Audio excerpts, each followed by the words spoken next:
हा एक्सपिरियन्स. आणि मी जेव्हा इथे आलो त्यावेळेला मला ह्यानी चहा कशाचा दिला असेल, मोगऱ्याचा, जास्वंदीचा, आणि आता ते फूल नव्हतं खरं तर.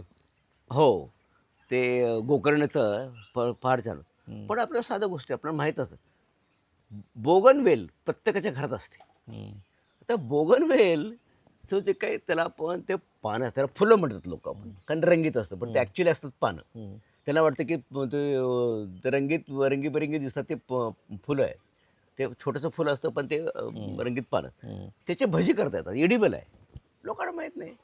म्हणजे अनेक आपण पावसाळ्यामध्ये उदाहरणार्थ, पावसाळ्यामध्ये इतक्या वनस्पती उगवत असतात, हम्म, ते एडिबल आहेत, वाईल्ड एडिबल्स. हम्म. तर मग पावसाळ्यामध्ये खास दररोज तुम्ही इथे आलात की जंगली भाज्यांच्या भाज्या करून घालतो आपण लोकांना. जबरदस्त. म्हणजे जंगली ट्यूबर्स आहेत, शेंगा आहेत येणाऱ्या आहेत, की ते आपण विचार पण करणार नाही की इथले आदिवासी लोक ट्रॅडिशनल खातात. हम्म, मग मग इथं या सगळ्याच्या रेसिपीज, आपलं ह्याचं नाव पण आहे रिसॉर्टचं, रिसॉर्टच्या रेस्टॉरंटचं नाव आहे कोस्टल अरोमा.